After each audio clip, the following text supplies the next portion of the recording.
ये केवल रुपया रुपया, ऐसा रुपया का नाटक है आकर्षण का कि ये ही कहा अतीत चाहे गृहस्थ हो चाहे विरक्त, रुपया प्रतीत रुपये पे है। ये भाटगिरी शुरू हो जाती है। वो पति पत्नी आए और जयमाला पहना रहे हैं, बस हे भगवत ऋषि जी, परमेश्वर प्रतीति नहीं तो क्या बुरा है किसी का सम्मान करना? अरे वैसे ही अभिमान में नष्ट हो रहा है, तुम और पेट्रोल डाल रहे हो आग में, तो क्या होगा? वो संत जन धनियों का मान क्यों नहीं करते?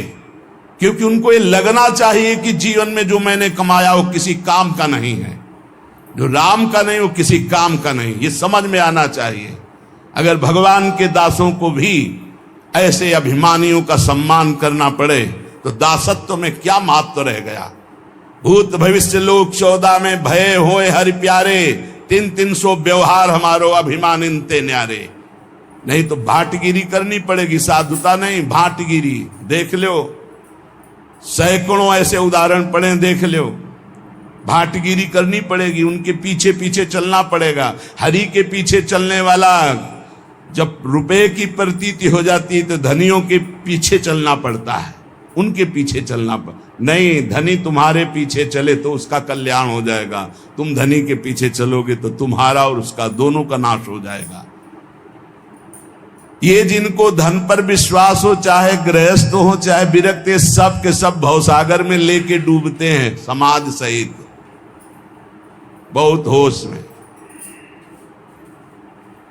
तभी दूसरों का कल्याण किया जा सकता है जब अपने हृदय में कंचन, कामनी और कीर्ति, तीनों से कोई संबंध न हो।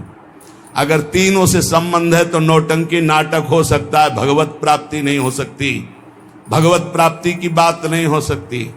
पक्का समझ लीजिए, जो कंचन, कामनी, कीर्ति तीनों से निरपेक्ष है वही महात्मा लाखों का, प्रांत के प्रांत का, लोक के लोक का परम कल्याण कर सकता है। मद भक्ति युक्तो भुवनम पुनाथ।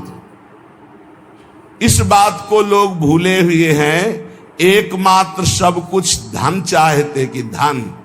अरे श्यामा कुंज बिहारी ना मिले तो चाहे जितना कंचन इकट्ठा कर लो, चाहे जितना कामिनी का संग कर लो, ये भौतिक भोग रात दिन भोगते रहो तो भी तुम्हें कभी शांति और विश्राम मिलने वाली नहीं।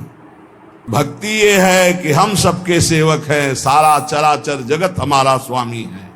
सिय राम मैं सब जग जानी, करो प्रणाम जोरी जुग पानी। हे भगवान, ये महामोह की ऐसी भीषण मदिरा रुपये की पी लिए हैं कि इनको कुछ समझ में ही नहीं आता है। बड़ा आश्चर्य होता है।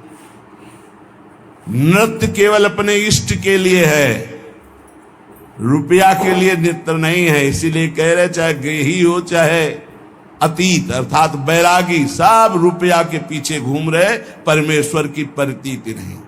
कैसे कल्याण होगा, कैसे मंगल होगा? ये जो पाप का पैसा है ये बुद्धि भ्रष्ट कर देता है। पैसा पापी साधु को परस लगावे, पाप विमुख करे गुरु इष्ट ते उपजावे संताप। ये पापी पैसा पहले लिखा है, पापी है कौन सा? जो अधर्म आचरण से कमाया हुआ धन है, पाप कर्म से किया गया पैसा है, वो पाप ही प्रकट करेगा, इष्ट और गुरु से विमुख कर देगा। ये देखा है? अरे भाई, भगवान का यश गाने की जगह पक्का बिल्कुल जैसे राजा के पास भांट गाता है वैसे शुरू हो गया है। मनमानी छंदों की रचना करके उनका नाम उसमें लगा के उनका यश गाया जा रहा है। काहे के लिए? रुपया के लिए। अधर्माचरण, अधर्म प्रवृत्ति से कमाया हुआ रुपया इष्ट और गुरु से विमुख करके भ्रष्ट कर देता है पक्का। पैसा पापी साधु को परस लगावे, पाप विमुख करे गुरु इष्ट ते उपजावे संताप। ऐसे कुर्सियों में बैठे हुए बढ़िया एसी चल रही, और वो सब माला बाल में बांधे ऐसे किए और ऐसा सब नृत्य कर रहे सामने, जैसे नृत्यांगना नृत्य कर, लोग तालियां बजा रहे। ये साधुता बिक रही है केवल रुपए में। तभी भगवत रसिक जी कह रहे कि ये ही कहा अतीत गृहस्थ क्या विरक्त, सब पैसे में मारे जा रहे हैं, पैसा मार रहा है सबको।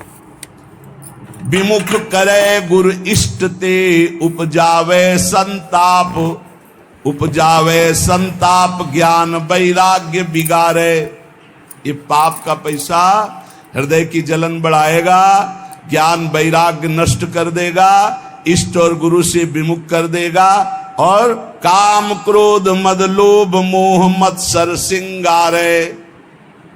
काम क्रोध लोभ मोह मद मत्सर ये सजने लगते हैं हृदय में, जबकि इनको नष्ट करना है, ये सजने लगते हैं। सब द्रोहिन में सिरे